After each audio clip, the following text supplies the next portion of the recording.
To second semester of Human Anatomy and Physiology at Northern Maine Community College, Holton campus, or annex site. The first chapter we're going to start the second semester with, because we've had the summer break and because I was a little questioning where we ended last year, but I think we did cover this chapter briefly. So we're going to start right here again and give us a chance to do a little reteaching, getting reacquainted with the methods of the class, and then pick up some brand new material starting next week. So the autonomic nervous system has a very important controlling system on par with the nervous system, the somatic nervous system for regulating things, and the probably more closely related to the endocrine system. But in any event, it's going to be interacting with many of the drugs that you will be dispensing to patients, and a lot of imbalances in homeostasis can be traced to the autonomic nervous system. So that autonomic nervous system, or ANS, is motor neurons. They're not motoring in the sense that they're moving skeletal muscles, but they are moving things like smooth muscles, activating cardiac muscles, and working on the glands themselves. And this autonomic nervous system makes adjustments to ensure that we have optimal support for body activities, that our bodies are running at their optimal levels. We have just enough blood, not too much, pumping at just the right rate. So our heart, blood pressure, digestive processes, things that we don't have to think about. So this one operates in a subconscious control. This operates below our conscious thinking, although we will see that our conscious thinking can have an effect on the autonomic nervous system.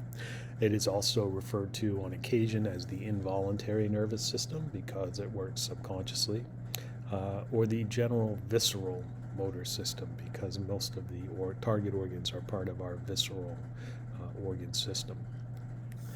So recall that the nervous system itself is divided into the central nervous system, which includes the brain and spinal cord, and the peripheral nervous system. The peripheral nervous system has got two branches, the sensory division and the motor division, which we've discussed. That motor division also has two divisions or two subsets. The somatic nervous system, which we ended the year on, this controls your skeletal muscles primarily, and the autonomic nervous system, which controls things automatically. These things that have to be controlled automatically, in many cases, sometimes have to be turned up and sometimes have to be turned down. So we have two different branches of the autonomic nervous system that we'll get into in a little while: the sympathetic division and the parasympathetic division. One, in general, turns things up, increases heart rate, increases blood pressure, and the other, in general, slows things down, the kind of things you associate with relaxing. So there are some similarities between the autonomic nervous system and the somatic nervous system. They both have motor fibers, but the motor fibers go to different effectors. There are different pathways and ganglia involved in those motor fibers. And the target organs are going to respond to neurotransmitters, but the neurotransmitters are not always going to be acetylcholine, and the response to acetylcholine will not always be an increase in activity, a stimulatory event. In the somatic nervous system, we only innervate the skeletal muscles, whereas the autonomic nervous system innervates the cardiac muscle, smooth muscle, and the glands. In the somatic nervous system, the cell body is in the central nervous system, part of a single thick myelinated group A axon that extends in a spinal or cranial nerve directly to a skeletal muscle, where it branches out to talk to many different skeletal cells. But in the autonomic nervous system, the pathway is going to use two neurons in the chain.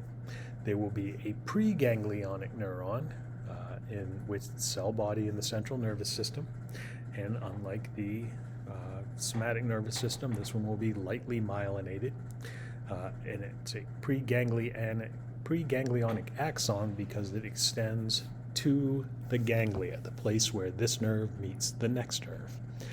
The postganglionic neuron is within that ganglia. That ganglia is outside the central nervous system. It may be close to the spinal cord or close to the target organ. We'll talk about that differentiation later. But this synapse between these two neurons, between the body of the postsynaptic neuron and the axon of the preganglionic axon, is outside the central nervous system. So we call the first nerve a preganglionic neuron, and the second one a postganglionic neuron. And it goes to the effector organ. The effects of neurotransmitters, as I said, when we use acetylcholine in the somatic motor neurons, the skeletal muscles, it was acetylcholine, and it was always a stimulatory, an all or nothing contraction of the muscle. In the autonomic nervous system, we've got a new neurotransmitter, and that neurotransmitter is going to be epinephrine. The preganglionic fibers, so the first ones coming from the central nervous system, just like in the autonomic nervous system, all use acetylcholine. And that acetylcholine activates the second neuron, the postganglionic fiber. That second neuron can either release norepinephrine or acetylcholine. Some of the nerves use norepinephrine, other nerves use acetylcholine. And the other difference is that the effects of those neurotransmitters may be inhibitory or stimulatory. And that has to do not with the structure of the neurotransmitter, but the structure of the receptor that's on the target cell. There is some overlap, so the somatic and autonomic functions, higher brain centers can regulate and coordinate both systems. Most of the spinal, many of the cranial nerves contain both somatic and autonomic nervous fibers. So adaptation usually involves both skeletal muscles and the visceral organs. So for example, an active muscle is going to require more oxygen and glucose. So the autonomic nervous system is going to speed up heart rate and open airways and increase blood delivery to that active skeletal muscle. So here we have it in graphical form. And I won't beleaguer the point to you, but we've got one neuron from the central nervous system to the target organ, and the peripheral nerve in the somatic nervous system, whereas in the autonomic nervous system there are two neurons, one from the central nervous system making a connection to another, which may be close to a target organ or far away from a target organ or close to a target organ.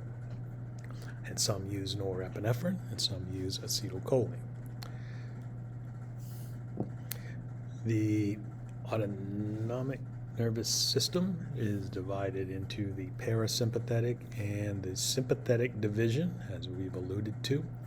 The parasympathetic division normally promotes maintenance functions, conserves energy. This is what I would call the turn down the target. But that's not necessarily true. Sometimes it turns up organs that are involved in maintenance functions and absorbing and conserving energy. Whereas the sympathetic division is the one we use when we are doing things actively. This is the turn up in general. The sympathetic division is our fight or flight response, where our parasympathetic tends to be our rest and relax response. Now, most visceral organs are served by both divisions, so they are said to have dual innervation, so that again we can achieve that homeostatic balance between activating and promoting maintenance. That is not true for all of them, but most organs have dual innervation, so we can adjust turning them up and turning them down. So the parasympathetic division, again, keeps the body energy use as low as possible, even while we were carrying out maintenance activities. Things like digestion, diuresis, and defecation. So this is, you should remember, as the rest and digest system. So if you're relaxing and reading after a meal, your blood pressure, your heart rate, your respiratory rates are going to be low, but your gastrointestinal tract is going to be high. If you're reading, you're holding something close to your eyes to read, your pupils, which are also under the control of the autonomic nervous system, are going to be constricted. And that constriction will help the lenses to accommodate for close vision. We'll talk more about accommodation in a couple of soon when we talk about the special senses. Whereas the sympathetic division is going to mobilize the body during activity. This is our fight or flight system. So when you think of this, you think exercise, excitement, emergency, embarrassment. These things are going to activate the sympathetic system, which is going to increase heart rate, lead to a dry mouth, you get cold, sweaty skin, and here your pupils are going to dilate.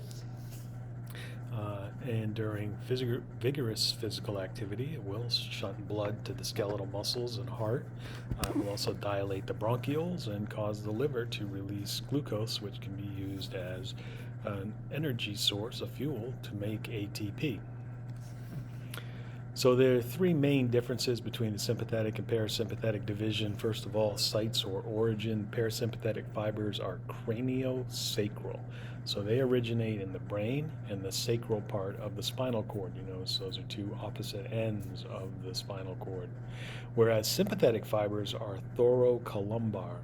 So they originate in the thorax and the lumbar region of the spinal cord. The relative length of the fibers are a little bit different. Parasympathetic fiber has a long preganglionic fiber and a short postganglionic fiber, which means the ganglion and the second neuron is closer to the target organ, whereas the sympathetic has a short preganglionic fiber and a long postganglionic fiber. So here the ganglia is closer to the central nervous system, the spinal cord, and further away from the target organ. And that's also covered in the location of the ganglia. So the parasympathetic ganglia are located near their effector organ, while the sympathetic ganglia are close to the spinal cord. So we have anatomical differences between the autonomic and between the autonomic divisions, parasympathetic and sympathetic. In general, parasympathetic is cervical sacral or cranial sacral, and the sympathetic is thoracolumbar. Also, and I won't walk you through these, but the origins, location of ganglia, the length of the pre and post ganglionic fibers, some other smaller things we have really focused on, like rami communicantes, degree of branching, functional roles, and neurotransmitters.